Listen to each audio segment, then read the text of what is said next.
Good morning, student. In previous lecture, we studied what is meant by shop floor management.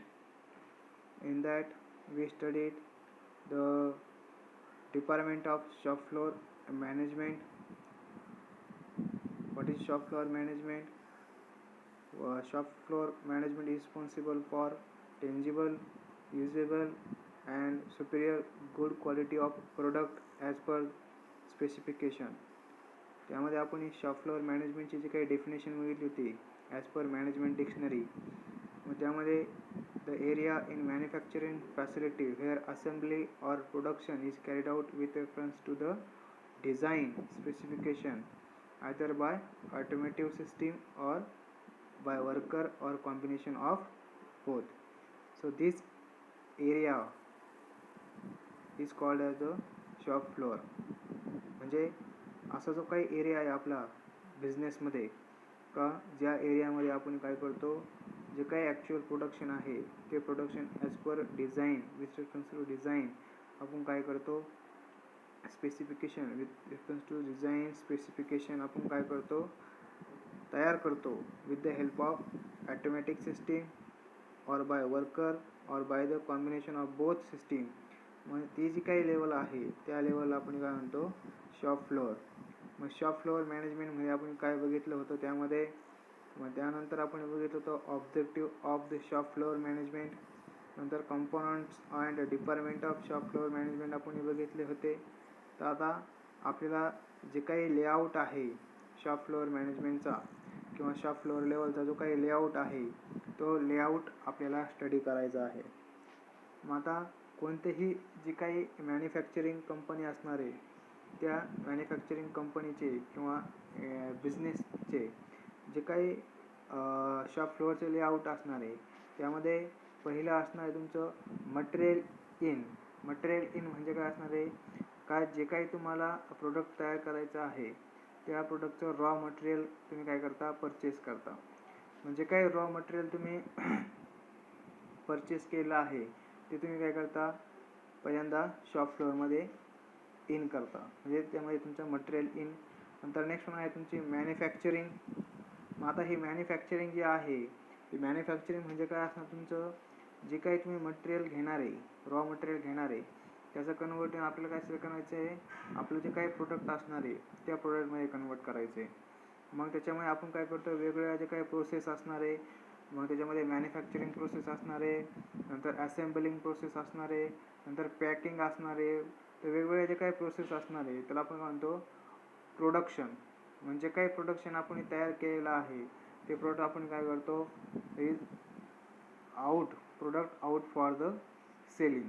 म्हणजे जे काही floor level असणार आहे त्या फ्लोअर लेवलला जे काही पार्ट असणार आहे ते 3 पार्ट असणार आहे. पहिला मटेरियल इन, नंतर त्यामध्ये तुमचं प्रोसेस असेंबलिंग, नंतर मॅन्युफॅक्चरिंग आणि दुसरं असणार आहे, थर्ड वन असणार आहे प्रोडक्ट आउट. म्हणजे जे काही तुम्ही या ठिकाणी जेवढ्या प्रोसेसमध्ये ह्या सेकंड स्टेपमध्ये तुम्ही जे काही प्रोडक्ट तयार केलेलं आहे ते प्रोडक्ट तुम्ही काय करता, फॉर सेलिंग पर्पज काय करता, आउट करता.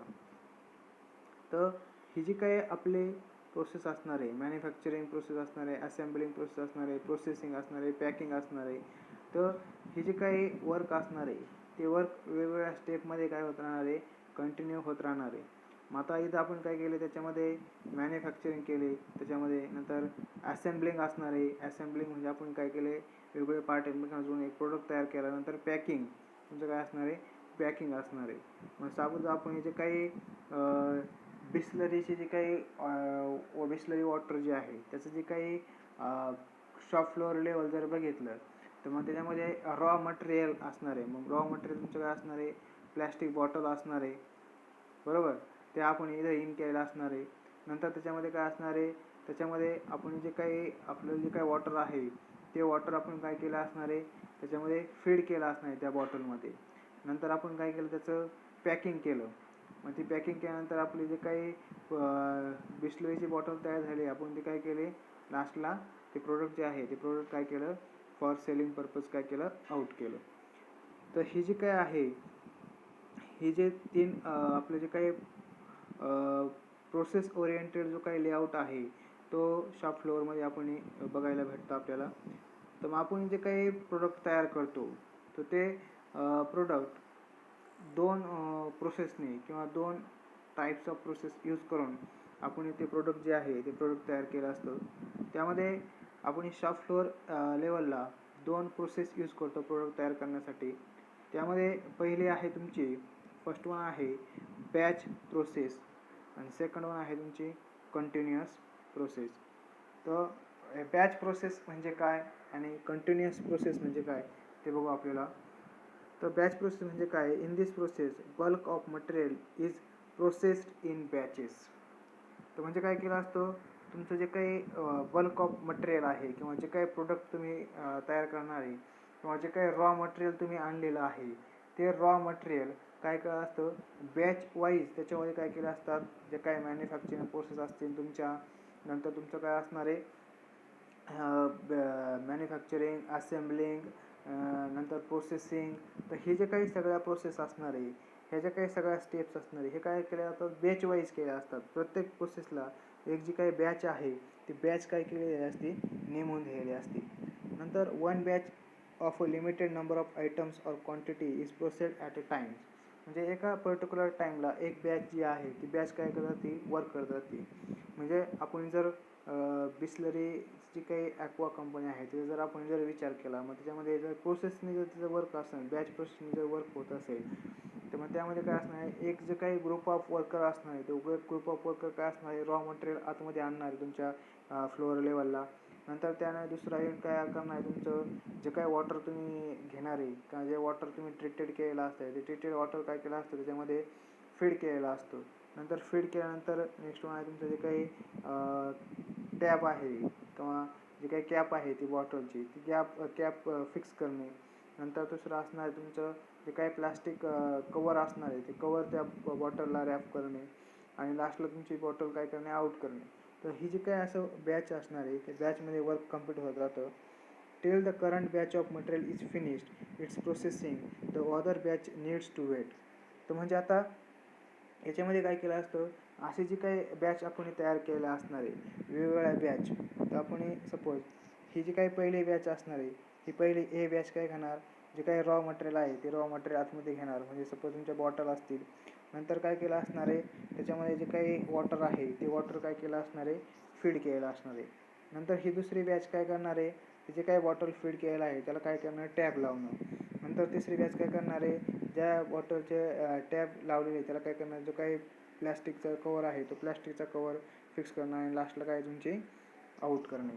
तर ही जी काही बॅच प्रोसेस आहे ह्या बॅच प्रोसेसमध्ये काय केलं असतं तुमचं ह्या ए बॅचचं जे काही वर्क आहे ते वर्क होईपर्यंत ही जी काही बी बॅच आहे त्या बी बॅचला काय करावं लागतं वेट करावं लागतं. म्हणजे या ठिकाणी तुमचं जे काही टाईम कन्झ्युमिंग आहे नंतर वेस्टेज ऑफ टाईम असणार आहे नंतर वेस्टेज ऑफ वर्कर असणार आहे. तर या ठिकाणी ह्या बॅच प्रोसेसमध्ये आपल्याला काय दिसायला बघायला भेटतं. नंतर मग त्यामध्ये सांगा the batch process is a common or suited method in engineering industries. आता ही जी काही बॅच प्रोसेस आहे ती स्मॉल स्केल जे काही इंडस्ट्री आहे त्या स्मॉल स्केल इंडस्ट्रीसाठी तुमची ही बॅच प्रोसेस काय केली असती यूज केलेली असती. तर नेक्स्ट आहे तुमची कंटिन्युअस प्रोसेस. नेक्स्ट कोणती तुमची continuous process. It involve continual processing of the material to create a product. It save waste, energy and cost. Continuous process are generally used in chemical, petroleum, fertilizer or cement industries. आता continuous प्रोसेसमध्ये काय केलं असतं तुमची जी काही प्रोडक्शनची जी काही process असणार आहे ती कंटिन्यू चालू असणार आहे. तुम्ही ज्या काही बॅच आहे ते आपण बॅच प्रोसेस बघितलं तुमचे जे काही बॅच आहे ते बॅच पहिल्या बॅचचं वर्क कंप्लीट होईपर्यंत त्या दुसऱ्या बॅचला वेट करावं लागतं. पण तसं या कंटिन्यू प्रोसेसमध्ये तुमचं जे काही बॅचेस आहे त्या बॅचेसचं प्रोसेस वर्क जे आहे ते वर्क वेट करावं लागत नाही. तर मग ही जी काही कंटिन्यू प्रोसेस आहे त्या प्रत्येक प्रोसेसला किंवा बॅचला ते होल वर्क नेमून घ्यायला असतं. म्हणजे कंटिन्यू प्रोसेस होत राहते आपली. त्याच्यामुळे आपलं काय होतं तुमचा जो काही वेस्टेज ऑफ एनर्जी असणार आहे तो एनर्जी वेस्ट होत नाही. नंतर तुमचे जे काही कॉस्ट असणार आहे ती कॉस्ट काय होती सेव्ह होते, टाईम सेव्ह होतो आहे आपल्या याचा प्रोडक्शनचा. नंतर कंटिन्यू प्रोसेस जनरली कुठे यूज केली आहे तुमची कंटिन्युअस प्रोसेस केमिकल, नंतर petroleum, fertiliser and cement in the manufacturing company ज्या आहे ते या कंपनीमध्ये तुमचं जे काही कंटिन्यू प्रोसेस आहे ती कंटिन्यू प्रोसेस काय केली असती, यूज केलेली असती. तर ह्या शॉप फ्लोअर लेवलला तुम्हाला ह्या दोन जे काही प्रोसेस आहे ह्या दोन प्रोसेस तुम्हाला बघायला भेटतील. त्यामध्ये पहिली प्रोसेस आहे बॅच प्रोसेस, नंतर सेकंड आहे तुमची कंटिन्युअस प्रोसेस. बॅच प्रोसेसमध्ये आपण काय करतो, वेगवेगळ्या बॅच प्रिपरेशन करतो आणि त्यांना जे काही ॲक्टिव्हिटी आहे त्या ॲक्टिव्हिटी काय करतो, नेमून देतो आणि पहिल्या बॅचची जी काही ॲक्टिव्हिटी कंप्लीट होईपर्यंत दुसऱ्या बॅचला काय होतं, वेट करावं लागतं. तसं कंटिन्युअस प्रोसेसमध्ये तुमची जी काही ॲक्टिव्हिटी आहे ती कंटिन्यू ॲक्टिव्हिटी काय राहते, ती कंप्लीट होत राहते. त्यामुळे तुमचा जो काही टाईम आहे तो टाईम होतो, कॉस्ट सेव्ह होते आणि तुमचं जे काही वेस्ट आहे ते एनर्जी वेस्टसुद्धा काय होतो या ठिकाणी सेव्ह होतो. नेक्स्ट वन आहे बघा, जे काही एखादी शॉप फ्लोअर आहे एखाद्या एंटरप्राइजची, तर शॉप फ्लोअरला डेली बेसिस म्हणजे प्रत्येक दिवसाला काय काय डिसिजन किंवा काय काय ॲक्टिव्हिटी होत राहतात ते आपल्याला बघायचं बघा. Depending on the volume of production a business handle a single work order or batches of work order are created. Various type of system like MRP1, MRP2, ERP are used which are not under the scope of our discussion. The work order are then released to the floor. The material is issued as per the requirement. Purchase requisition are generated for out of stock material. Purchase order received are recorded. Machine and tools planning and requisite arrange are done. Labor allocation is done for different jobs. Jobs are processed. Record of production and quality inspection are created. Labor working hours are recorded. Soft or hard copies of report are generated for management review. Completed jobs are closed. Material are dispatched to the required destination. म्हणजे एखादी जी काही company आहे त्या कंपनीचे जे काही shop floor आहे त्या शॉप फ्लोअरमध्ये कोणकोणत्या ॲक्टिव्हिटी होतात. आपण जर सपोज विचार केला तुमची जी काही बिस्लरीची जी काही ॲक्वा कंपनी आहे तर त्यामध्ये तुमचे जे काही शॉप फ्लोअर असणार आहे त्या शॉप फ्लोअरमध्ये काय काय ॲक्टिव्हिटी असणार आहे. मग आता तुमची जी काही प्रोडक्शनचं जे काही व्हॉल्यूम आहे त्या प्रोडक्शनच्या व्हॉल्यूम काय केलं असतं, आपलं जे काही टॉप लेवलचं जे काही मॅनेजमेंट आहे त्या टॉप लेवलचं मॅनेजमेंट काय करतं, जे काही वर्क ऑर्डर आहे ती वर्क ऑर्डर काय करतं, क्रिएट करतं. मग तुमचे बॅच प्रोसेस असणार आहे का कंटिन्यू प्रोसेस असणार आहे ते क्रिएट केलेलं असतं. मग त्यामध्ये तुमचं जे काही सिस्टीम असणार आहे प्रोडक्शनच्या सिस्टीम, मग वेगवेगळ्या सिस्टीम असणार आहेत. MRP सिस्टीम आहे, MRP2, MRP1, ERP. तर ते आपल्या सिलेबसचा पार्ट नाही, पण तुमच्या जे काही सिस्टीम आहे त्या सिस्टीम काय केल्या असतात, यूज केलेल्या असतात. तर त्या सिस्टीम यूज करून आपण जे काही आपलं प्रोडक्शन आहे ते प्रोडक्शन काय करायचं असतं, आपण तयार करायचं असतं.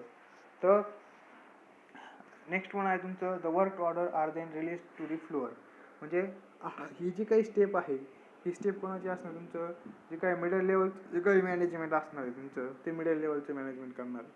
नंतर नेक्स्ट वन आहे तुमचे जे work order are then release, म्हणजे जे काही तुमची वर्क ऑर्डर आहे त्या फ्लोअर लेवलला ती वर्क ऑर्डर काय झाली असते, रिलीज केली असते. म्हणजे ह्या व्हॉल्यूमचं आपल्याला प्रोडक्शन काय करायचं आहे, प्रोड्यूस करायचं आहे. मग आपल्याला how much numbers of Bisleri bottles are created or pack हे काय ठरवणार तुमचं पहिल्या स्टेपमध्ये. नंतर नेक्स्ट वन आहे तुमची the material is issue as per the requirement. म्हणजे आपल्याला जे काही रॉ मटेरियल लागणार आहे ते रॉ मटेरियल काय करायचं, नेक्स्ट स्टेप जी आहे तुमची म्हणजे पहिली जी काही दुसरी जी काही तिसरी ॲक्टिव्हिटी जी होत राहते शॉप फ्लोअरला डेली बेसिसवर ती कोणती आहे, जे काही मटेरियल लागणार तुम्हाला ते मटेरियल काय केलं असतं तुमचं रॉ मटेरियल काय केलं असतं, त्याची रिक्वायरमेंट जी आहे ती रिक्वायरमेंट काय केली असती, तयार केली असते आणि इश्यू केली असती. नंतर नेक्स्ट वन आहे purchase requisition are generated for out of stock material. म्हणजे जे काही आउट ऑफ स्टॉक मटेरियल आहे म्हणजे काय आपल्याकडे शिल्लक नाही त्याची जी काही लिस्ट आहे ती लिस्ट काय केली असते, तयार केली असती. म्हणजे पुढच्या डेला आपले जे काही प्रोडक्शन आहे ते प्रोडक्शन आपलं स्टॉप होऊ नये म्हणून. नंतर नेक्स्ट वन आहे तुमचे purchase order receipt are recorded. म्हणजे तुम्ही जे काही रॉ मटेरियल तुम्ही मागवलेलं आहे त्या रॉ मटेरियलचे जे काही PO आहे परचेस ऑर्डर आहे ती परचेस ऑर्डर काय केली असते, रिसिव्ह केली असते, रेकॉर्ड ठेवलं असतं त्याचं. नंतर नेक्स्ट आहे machine and tool planning and requisite arrangement are done. म्हणजे जे आपल्याला प्रोडक्शन करायचे जी काही आपल्याला बॉटल तयार करायची आहे डिस्टिलरीची. त्याचं जे काही मशीन लागणार आहे आपल्याला, नंतर टूल्स लागणार आहे, नंतर जी काही अरेंजमेंट आहे ती अरेंजमेंट त्याची काय केली असते, बनवून ठेवलेली असते. नंतर लेबर अलोकेशन म्हणजे काय आहे, जे काही डिफरंट टाईप्स ऑफ जॉब आहे, म्हणजे तुमचे जे काही त्या बॉटलमध्ये पाणी भरण्याचे एक लेबर असणार आहे, नंतर झाकण लावण्याचे दुसरे लेबर असणार आहे, नंतर प्लॅस्टिक रॅप करण्यासाठी वेगळा लेबर असणार आहे. तर असं जे काही वेगवेगळ्या कॅटेगरीचे जे काही जॉब्स असणार आहे ते जॉब्स त्या लेबरला काय केलेले असतात, अलोकेट करून दिलेले असतात. नंतर जॉब्स आर प्रोसेस, म्हणजे जे काही जॉब्स त्यांना नेमून द्यायले त्यांची ॲक्च्युअली प्रोसिजर काय होती, चालू होती. नंतर record of production and quality inspection are created, म्हणजे आपलं जे काही आतापर्यंत प्रत्येक प्रेझेंट कंडिशनला किती आपलं व्हॉल्यूममध्ये आपलं प्रोडक्शन झालेलं आहे, नंतर त्याची काही क्वालिटी आहे ती क्वालिटी चेक केली असती. नंतर नेक्स्ट आहे लेबर वर्किंग आवर, म्हणजे तुमचे जे काही लेबर्स आहे त्या लेबर्सचं किती वर्किंग आवर त्यांचं काम झालेलं आहे ते सुद्धा रेकॉर्ड केलेलं असतं. नंतर नेक्स्ट आहे तुमचं soft of hard copies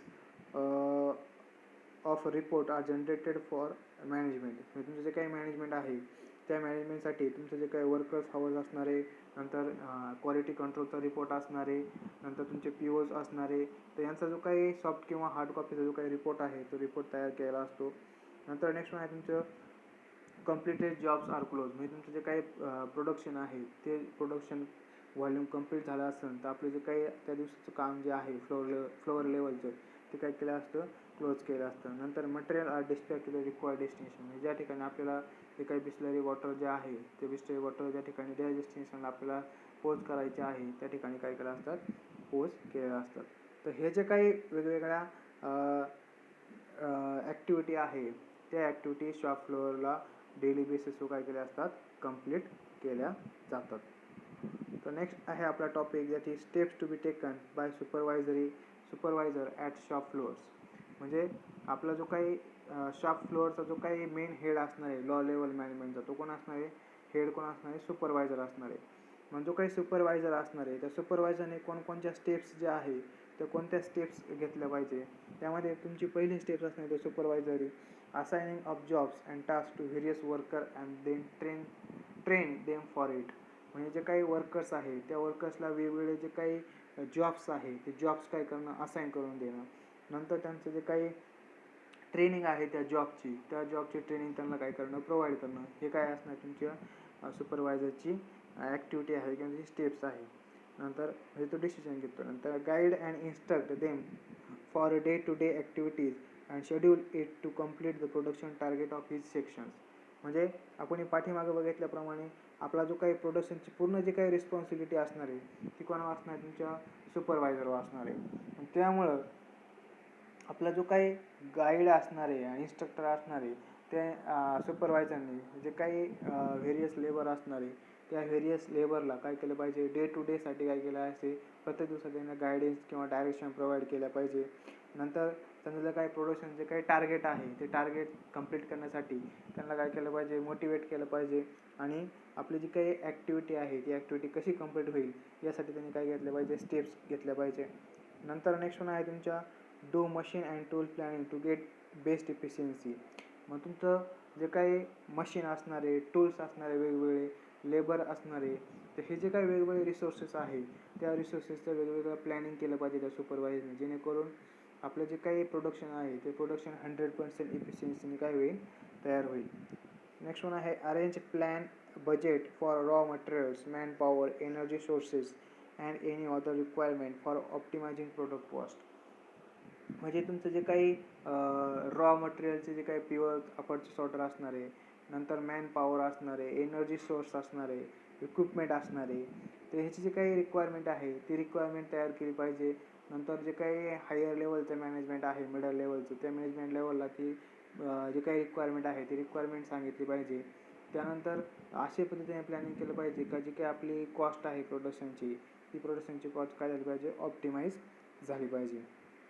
next one आहे तुमचं monitor quality and minimise waste, rejection and rework, म्हणजे तुमचा जो काही सुपरवायझर आहे तो सुपरवायझर काय करणार आहे, तुमचे हे जे काही वर्कर असणार आहे त्या वर्करला काय करणार आहे, तुमचा जो काही सुपरवायझर आहे तो सुपरवायझर काय करणार आहे, यांना हे करणार आहे काय, सुपरवाइज करणार आहे, गाईडलाईन करणार आहे.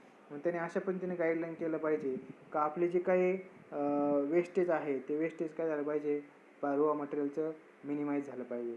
नंतर आपलं जे काही प्रोडक्ट आहे ते प्रोडक्ट चांगल्या पद्धतीने क्रिएट झालं पाहिजे, जेणेकरून त्याचं रिजेक्शन होता कामा नाही, आणि रिवर्क जे आहे ते प्रोडक्टचं रिवर्क मिनिमाइज केलं पाहिजे.